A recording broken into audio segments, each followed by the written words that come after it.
Hey team, you're about to experience my interview with Izzy Rosenzweig. Izzy is the founder of Portless. Portless aims to skip the ship by unlocking cash flow and scale globally in less time, and they do that by fulfilling e-commerce orders directly from China to your customer's door. What this does is it saves time, money, and months of shipping delays along the way. They are effectively a 3PL service based directly in China where your manufacturers are located. So it's a fantastic interview.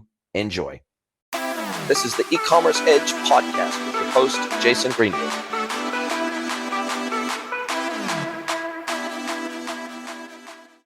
Hello, everybody, and welcome to another episode of the podcast. It is my pleasure to welcome Izzy Rosenzweig to the podcast today from Portless. Welcome, Izzy.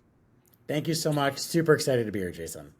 I'm super stoked to have you here today to talk about Portless. But before we get into the nitty gritty of Portless and what you do, how you do it, the platform, the tech, the how you got into the space, you were founder and CEO of Browse. You are and were and are still the founder and CEO of Browse. So clearly you've got this background in e-commerce, digital, and I'm guessing that that Portless came out of that and scratching an itch. But tell me how you got into this industry to begin with. Yeah, exactly. On a high level. And I think I read that were in e-commerce for, I don't know, 20 years or something. 20 right? plus years. Yep. Yeah, I'm showing my age. I know. So I've been on in e-commerce for about 14 years. And the evolution of e-commerce is just so fascinating, right? At least for me, when I got started, there wasn't a Stripe, there wasn't a Shopify, there wasn't fraud software. It was like fighting fraud manually. Credit card processing, authorized.net, rotation gateways if you're hitting volume, and different merchants, and Magento, custom work. So I started Browse as a merchant a bit over 10 years ago. And again, when software, it wasn't simple. Like everything was custom. Everything was difficult. Everything was hard, right? Everything was difficult. And I ran that, and every year we just kept learning, kept evolving, kept optimizing. And thankfully, over time, different parts of this DTC e-commerce industry was getting simplified, and it just made life easier and easier. So for us, we ran Browse. We started, forget about it, WordPress prior to Magento, then moved to Magento. Don't ask, that was crazy times. Then moved to Magento, and then eventually moved to Shopify as a consumer business. And during all that time, parts of the parts of the technology stack was getting simpler and simpler, from processing to fraud to software. But the one part that wasn't getting simpler, at least for us for a very long time, was supply chain. And that's an area that we just got deeper and deeper into for our own business, for Browse, from a value prop for our customers, reducing cost, giving them better prices, but also making sure we're doing the right moves to give that the best experience as possible. And by solving that itch or that part of the business for ourselves, and we had no intention to do this for other business in the beginning, and we're just updating our investors along the way. And then what happened was we got inbound. Hey, you're doing this yourself. I got this portfolio company and that portfolio company got to talk to you. And then very quickly we saw that this pain point we solved for ourselves could actually be a much bigger opportunity for us to help other companies be more successful, better margins, better cash flow, and really help, at least for people that it fits for, to run better and healthier businesses. So that was our evolution. Love it. Love it. Eating your own dog food. Absolutely love it. I don't know if that saying is trendy anymore, but that's what we used to say. When you do stuff for your business and then you refine it until you are able to be in a position to commercialize it and let other people be exposed to your product or service. And so I think that's a good analogy. Now, Browse, just before we get into Portless, Browse is a marketplace. Runs a marketplace model where you effectively are curating products from overseas, and so bringing them in wholesale and selling direct to consumer via that marketplace. That's the model of Browse. Is that correct? Correct me if I'm wrong. That's how it started. Okay. But do you want me to go on now? Yeah, please go ahead and explain Browse, right. And because I think that's an important piece of the puzzle into how Portless came to be. Exactly. It was part of the evolution. In the early days of Browse, I was bringing containers, and I understood the pain point of cash flow and import duties and container costs and lead times. Like, I did it for years. And something would do well, I'd buy more of it by the time it came in. The timeline, that market or the demand was gone. So I did that for a bunch of years, and we were growing quite nicely. But I got quite fortunate where I met some ex-Alibaba executives that became advisors and eventually investors into our company. And they introduced us to this cross-border model that was evolving of efficient logistics through airmail, right? There's planes all the time. You could buy skid space in the bottom. And there was this option to do airmail, but in the earlier days, it wasn't that efficient. It was actually pretty bad, to be honest. It was 3-week delivery, mandarin on the tracking numbers. Half of them would break. The tracking numbers would be broken. It wasn't a great experience, but it was an evolving space. And we started getting involved in that evolving space. And we did in the beginning as an open marketplace, meaning anyone come, sign up, and sell your goods. What happened was within like 6 months, we went from a few thousand SKUs to hundreds of thousands of SKUs. So you could come, SEO is great, and you could search and find anything. But what I really didn't like as a brand owner was, sure, we were growing and we had all these SKUs, but I couldn't control the quality because the incentive is very different. The sellers were incentive is selling for whatever it takes, even if the picture wasn't perfect and even the description wasn't exactly what it was. And I hated it. As a brand owner, I hated that experience for my customers. So eventually the next evolution was I said, okay, I'm actually going to kick off 99% of our sellers, and I'm going to keep the cream of the crop, the best sellers on our platform. And we would go do QA in the fulfillment centers and really add a lot of layers. You want to be a seller, you got to get interviewed. And that reduced the inventory, but the experience was getting a lot better. But then with time, I still wasn't happy enough. Like our scores went up, but they weren't where I wanted it to be. But I still love the cross-border model because there's so many benefits to it, right? And we'll get into the details of these benefits, but it was game-changing to our model. So I said, okay, I still want cross-border, but I want to be fully vertically integrated because I haven't found a seller that understands our Western consumers. A Chinese seller, they're used to Bao and Tmall. It's a different type of experience. So I didn't want that. I wanted to have great quality product with a great experience from end to end. So then we started investing into infrastructure there, and it took a long time. It took us 2 years to get the legals, right? To open up foreign entities there is very difficult, but we did it. And then by doing so, we were able to deliver a Western experience, direct shipping from China to our end customers in the US, UK, Canada, Australia. And with time, the whole evolution of the space got really good. So we're sure in the early days using open marketplace was 3 weeks. By the time we finished going vertically integrated, it's actually 5.9 days on average to ship from Shenzhen to anywhere in continental US. For very cost effective, we're talking about half a pound, $5.80. And then to the UK, even 1 day less. So it's 4.9 days. Australia, a little bit longer, closer to 6 to 7 days. But again, Australia Post. So from a user experience, we were able to deliver. You made a transaction within 24 hours. You had a USPS tracking number. It got delivered less than 6 days later by a USPS driver. There is all English on the packaging. There's no Mandarin anywhere. Practically, from a consumer's perspective, you live down the block. But from the brand's perspective, us in the beginning and now the brands we service, it's game changing from a business model perspective.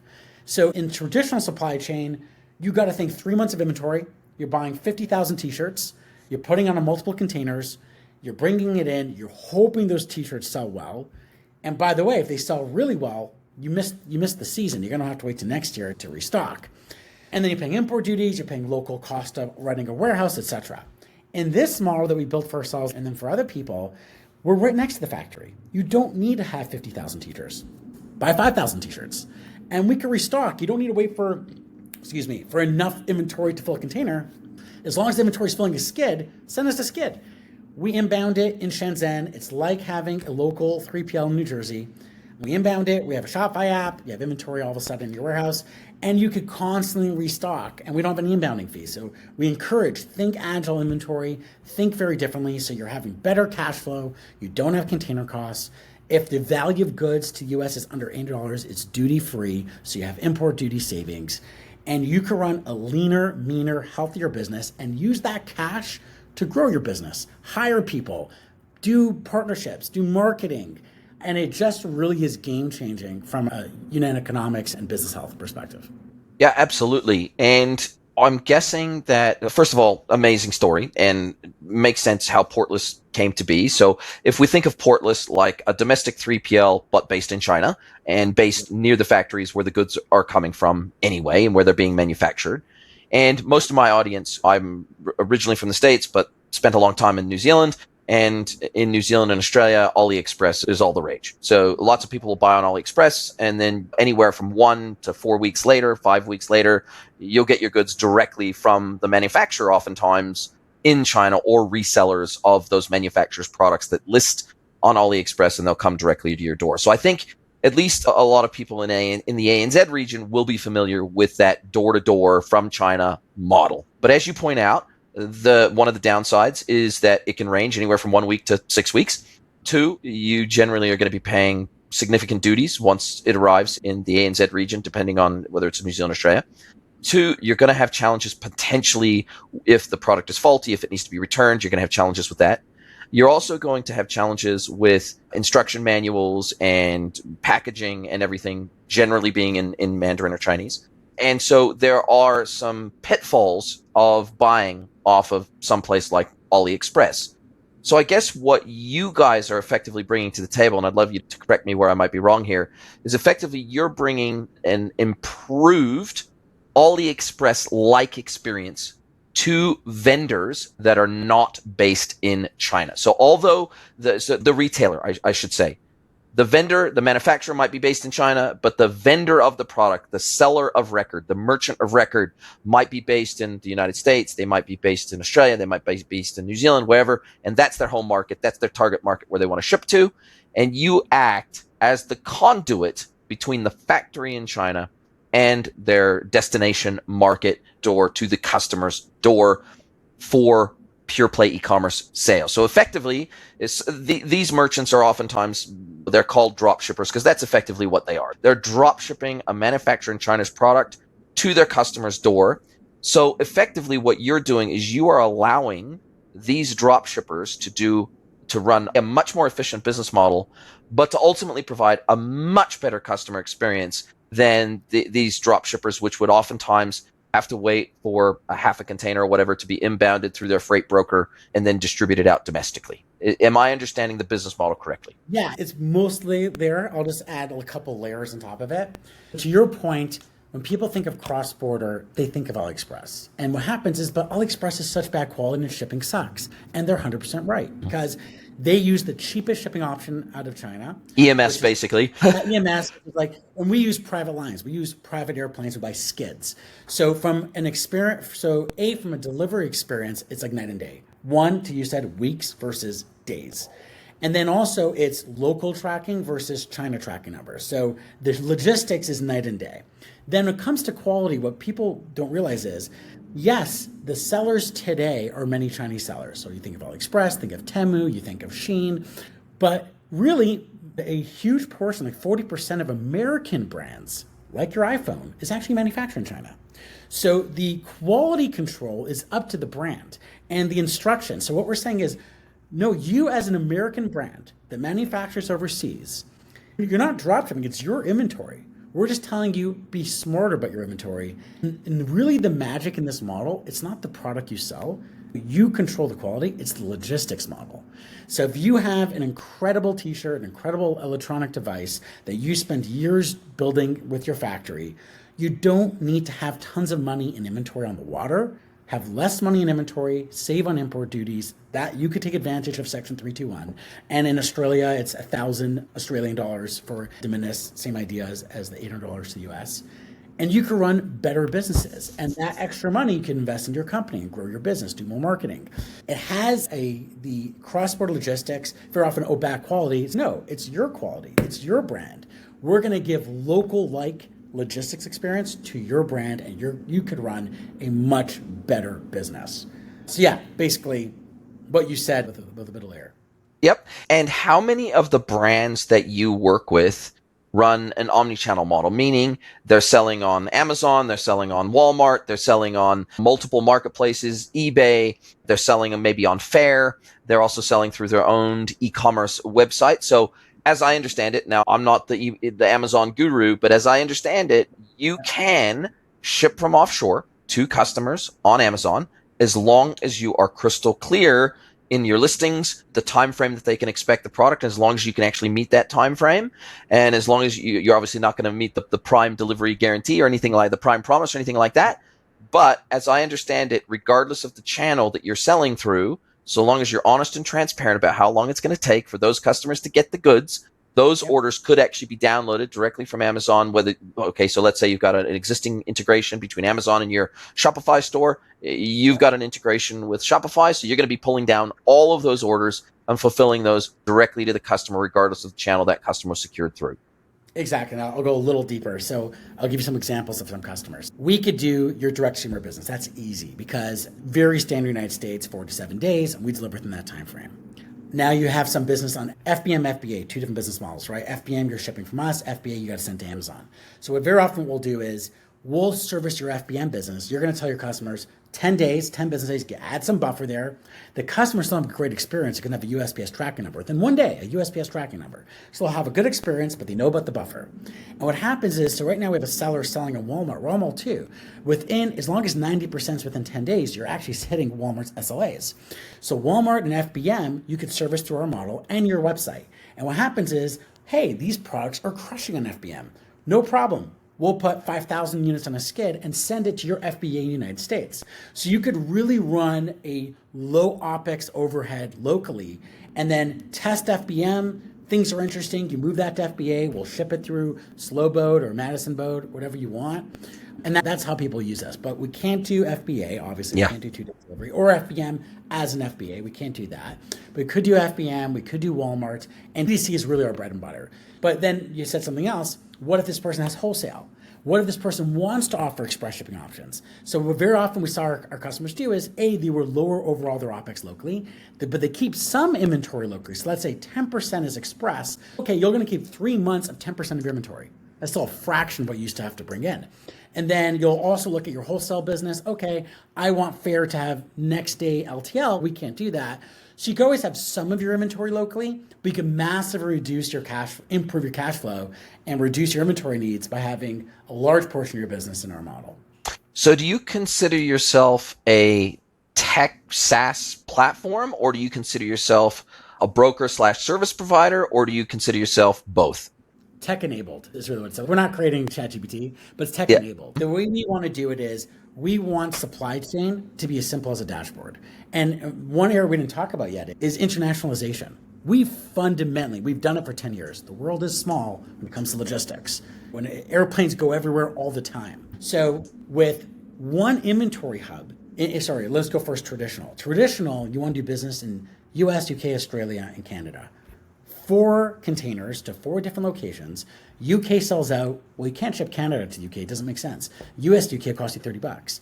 But in our model, because there's so much volume of planes and efficiencies, we get one inventory hub, and it's like you have 40 virtual warehouses. You have Royal Mail for your UK customers, Canada Post for your Canadian customers, Australia Post, and Germany, Spain, France. So really the ability to have some inventory moved from factory to a local fulfillment center, service international business, to be as simple as a dashboard. And that's our vision right now. Right now we have app integrations to Shopify, super simple logic, or just a location inside your store. But the idea is, how do we simplify supply chain over time? And it won't only be us. Like there's some great other partners like Factor Quality, sending QA people to the factories versus waiting 2 months to find out that everything's defective. So we see a massive opportunity to improve supply chain and making it a better business model. Because right now what you have is $176 billion of demand in DTC business in the United States. You have customers, you have DTC brands meeting that demand. But the more successful you are, the less cash you have, and you're always the Philip Knight story where shoes are on the water, you have no money to pay for your bills. Yeah. So what we're saying is meet that demand, but meet it in a new type of supply chain model that you could run a great cash flow business. Maybe not as good as software, but not as bad as it used to be either. Hey team, I get messages all the time saying, Jason, I really love your content, loving the podcast, loving everything you're doing for the community, but I want to learn more. I want to dig deeper. I want to get better at this e-commerce thing. Well, luckily, my good friend, Michael Vax from Commerce is Digital has come out with a solution for exactly these situations. He has come out with training courses for B2B commerce, B2C commerce, and AI and commerce. Michael knows his stuff. He's been in the game for decades. He's worked across brands as well as platform vendors. He really knows his stuff. He has been so generous to offer E-commerce Edge listeners a 10% discount when you follow my link from the show notes to his courses. I'll put the links to the B2B, B2C, and AI commerce courses in the notes. Follow that through, sign up for his courses, and get upskilled on e-commerce today. Not as bad as traditional retail margins. And so for you guys, let's say I'm a brand and let's say I source off of 3 different factories in China. Are you going to do the devanning at your facility? You're going to do the reaggregation at your facility. So for example, let's say somebody buys an aggregated shopping cart through me of 5 items and they come from 3 different Chinese suppliers. So they actually need to be put together, ideally parcelized before they go to the end customer. So is that something to where you guys would handle the parcelization of that order for the end customer, or is the end customer going to receive 3 different shipments from those 3 different Chinese suppliers? Great question. No. Every product you want to do business with us, they have to come to our warehouse, a centralized warehouse. So if we get an order, we pick pack 3 items in one package. We're not going to chase your factory for every order. So for the brands that work us, but you can take less inventory. Instead of buying 10,000 units, buy 1,000 units, buy 500 units.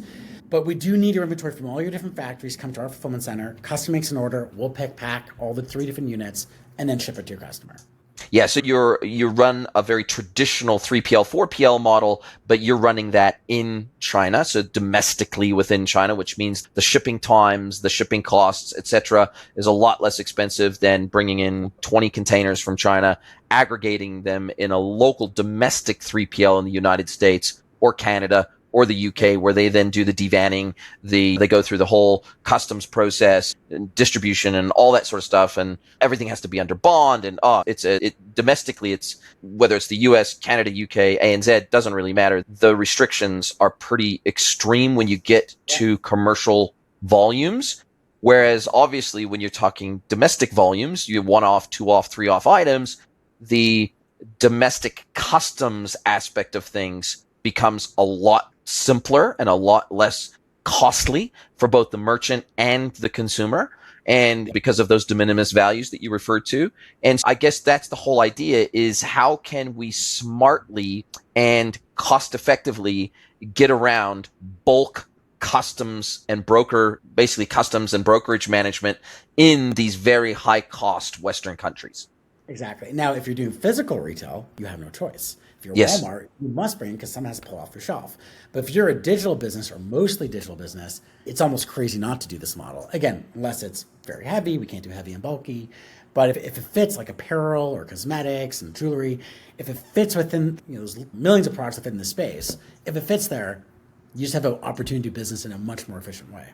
Yeah, makes complete sense. And how would you say, and I know this is a sweeping generalization, so I'm not going to hold you to this, but if we compared the cost of a domestic 3PL versus your China domestic 3PL model from a pick, pack, dispatch perspective and from a freighting perspective, how much would the average D2C brand that fits your model in terms of the product type, shippability, etc., how much could the average D2C brand expect to save in terms of both cash flow, but also in terms of order processing and fulfillment? What kind of costs roughly would they expect to save through this model? Yeah, great question. So first I say is, again, it ranges, but what we've seen our customers that came to us say, they pay anywhere from $1.50 on their first pack and then 30 to 50 cents above that to $2.50 for a pick and pack and then additional units. In our end, and we try to keep things dead simple, it's $1 per order up to 3 units, 25 cents for every additional unit. We don't charge inbounding. For warehousing, we also give incentive to think differently. We say, this is going to be a new way of thinking of inventory management. We say, if you can move your inventory, if you bring stuff to us and we're shipping it within 60 days, there is no warehousing fees, there's no inbounding fees, it's just turnover. Now, if you need to stay with us, then we're like more traditional on the way we warehouse for customers, cubic square foot on a monthly level per rata. But fundamentally, if you could work with your factories and start learning how to do inventory different, then all you got to think is 2 fees. Pick and pack, $1 per order up to 3 units, and your shipping rate. based on shipping tier. No other fees, no label fees, no envelope. If it's within just the envelope, it's including the shipping rate. If you need custom packaging, we'll just help you do it. Send us a design file. We have relationships with the biggest packaging factories in China. We'll get you a great rate, beautiful packaging for your local brand. That will just flow through to you. But that's it. If you can move inventory on a regular basis, two fees. If you need to stay with us, then there's also a long-term warehousing fee. Makes sense. So effectively, you are tech enabled, so somebody can go into the Shopify app store, they can install your app, instantly make you a warehouse location, or I should say an inventory location in Shopify speak, put that into the workflow in terms of order routing and order management. Exactly. Alternatively, I guess the reality is that a lot of brands will do their order logic will be sitting in an external order management ERP/system. And I guess in some respects, those orders then at that point would need to be routed from an ERP or an OMS to your system instead of directly integrated with Shopify. So are there other systems that you either today have integrations with or that you will plan to be building integrations with? Do you integrate with Ecommerce? Do you integrate with Magento? Do you integrate with NetSuite? What types of systems, A, do you integrate other than Shopify today? And B, what are on your radar in terms of high importance and high criticality systems that you'd like to integrate with tomorrow? Yeah, great question. So I think we have like over 45 integrations to all the major platforms, right? Think of, yes, the Magentos, the Wix Commerce, all those BigCommerce, all the equivalent. Shopify's our biggest, and Shopify we have a dedicated app for, which is just so simple. Again, I'm not getting paid by Shopify. I'm just a huge customer. I was started when I moved from Magento to Shopify, I became the biggest advocate, right? If you dealt with the pain of Magento, you know what that's like. But that's like where a lot of our bread and butter DTC customers are. Like you're doing between, let's say, 2 to 50 million in that range. All those people live in that Shopify space. But we do have some really large customers that will be on NetSuite or they'll be on Seller Cloud. And all those things, we also have native integrations with them. Wow. It makes it easy. It's basically like drop in and run. Exactly. And what would you say, what scale does somebody's business really need to be at to benefit from this domestic 3PL model? Do they need to be doing $1 million a year in GMV? Do they need to be doing $5 million a year in GMV? When does it start to make sense for them? Usually, and again, I know this is speaking in generics, every category is slightly different, every manufacturer is slightly different. But in general terms, when does this start to make sense for merchants? Yeah, like our smallest customer does over $1 million a year. And for us, like, again, there's different aspects of savings, right? So in the cash flow, usually you have to do decent enough scale to understand cash flow pain. In Correct. the early days, you really know cash flow pain. $5,000, right? All of a sudden, if people love your product, that goes to 50, then 500,000 on the water. So to appreciate the benefits of cash flow, usually we see companies in the millions that understand that value. But then there's import duty savings. You're in apparel, you're probably paying between 20 to 38% import duties. In this model, as long as the value is under $800, it is duty free. So there are some savings early on, but when you get the full suite of savings, I would say above $1 million at a minimum. Our average is probably doing closer to 10. Yeah, that makes sense. At the end of the day, like you said, first of all, you're going to be almost, when you first start out, you're going to be in sample quantities with these suppliers. You're not even going to be, you're not going to be at the MOQ level yet. But because it used to be in the old world, Chinese manufacturers, like their MOQs were outrageous. Like when you went to, let's say you went to Alibaba and try to find a supplier through there, they'd have 10,000, 20,000, 100,000 MOQs. I've seen that change with the likes of AliExpress. They've forced that market to change and adapt so that we can ship these individual shipments. But what are you seeing that same change that a lot of these manufacturers, contract manufacturers, et cetera, now will deal with 1,000 unit MOQ, sometimes maybe a 500 unit MOQ. So it makes it so much more achievable for these startups to get into the contract manufacturing game versus the old school way where the MOQs, the minimum order quantities, were so high that you already had to be a pretty big business before you could start dealing with Chinese suppliers to begin with. It's such a good question, and it goes pretty deep. So first of all, yes, like Alibaba in the early days, they're like, oh, they're all foreigners. We could go high MOQs. And first of all, it's a broad statement to your point. Like if it's very complex, then for them to do the models and to put the machinery to make it work, Yeah, sometimes you just need 100,000 units for it to make sense for the factory. But most products are not that complex. And not only that, very often these factories will service the local wholesale business and their AOQs be like 100. So there definitely took some time for there to be enough competition to realize, one second, if we're going to make everyone do 10,000 units, then we're going to lose business to Express. And there's also, and it's very clear, a lot of these factories do lower MOQs for the local market.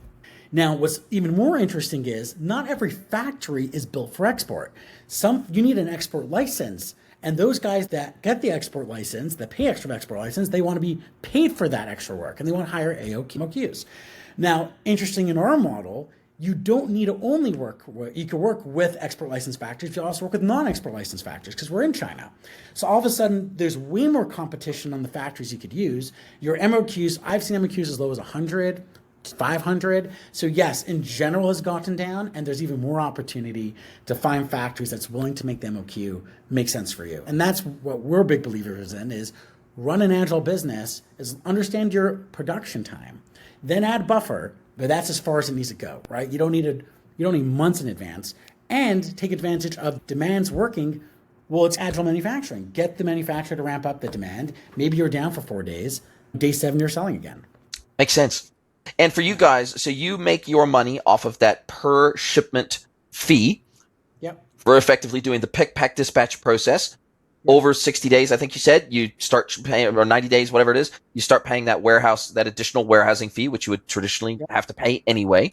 So in that sense, really, it feels very much, because I know with domestic 3PLs in ANZ or the United States or Canada, they're oftentimes charging even more than that domestically. As a domestic 3PL in country, they might be charging $2 to process an order, $3 to process an order. So it feels very much like your pricing is super competitive. So sure, they might be paying a tiny bit more for air freight through a proper service that is effectively a courier service door to door. So they might be paying a little bit more per shipment for freight versus, say, bringing in a container on a container ship and then shipping it out domestically. But you also have significantly less cash tied up in effectively flooring costs of product in the meantime. So really, so long as you can charge sufficient shipping on the front end to the customer to at least break even on your shipping costs, then you're probably going to be saving money net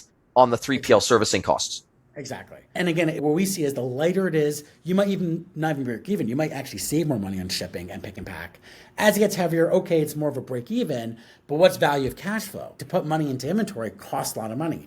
Then you got the container costs, which containers are cheaper. They're what, $2.5 right now? When it was $25 it was insane, but $2.5 is not crazy.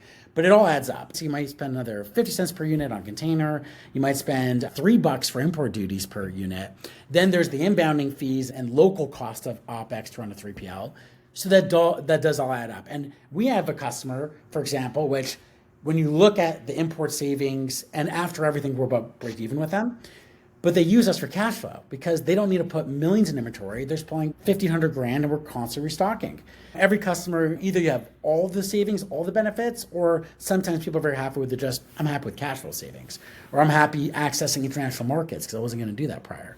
It's not just cash flow savings in a non-zero interest rate environment too. So a lot of these businesses are running either on an overdraft or a revolving credit facility of some variety, or they've got VC funding, or maybe there's all sorts of debt-based finance that can be there.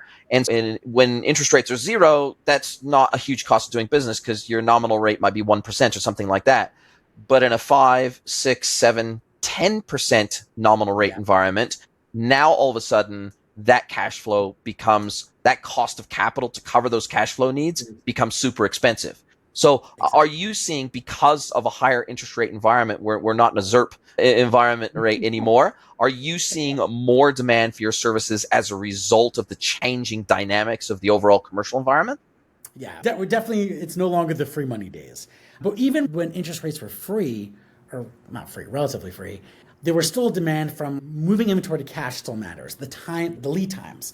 But then all of a sudden, when customers are now doing the math, like 1 second, besides for my money being stuck and I can't turn inventory to cash, the cost of capital is cost. There's a cost per unit on the loan.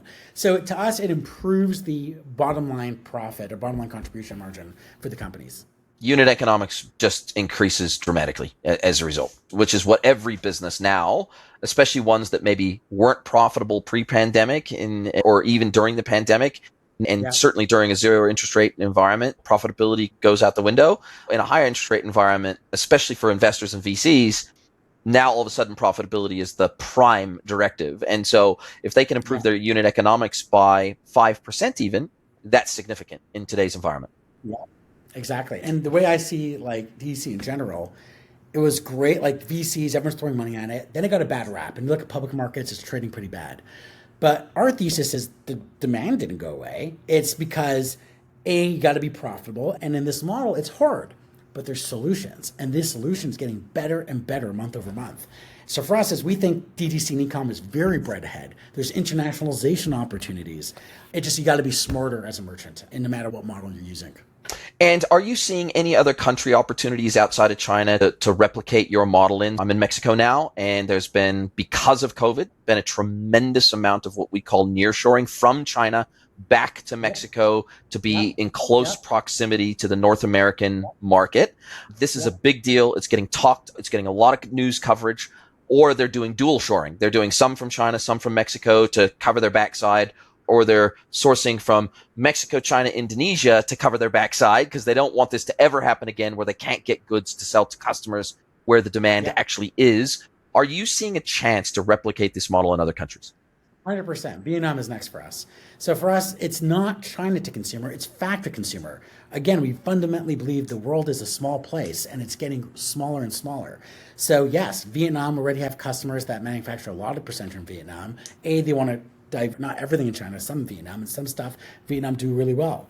So yeah, we have Vietnam in our pipeline, and hopefully in about 6 months, we can start servicing people that manufacture there or that want to start manufacturing there and apply that model to them. Awesome. Listen, mate, Izzy, it has been a fantastic conversation. I've learned a ton.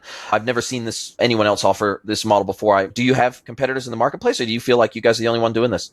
Not that we know of, not from a Western experience. You have brands that do it. Temu does it for themselves. Shein does it for themselves.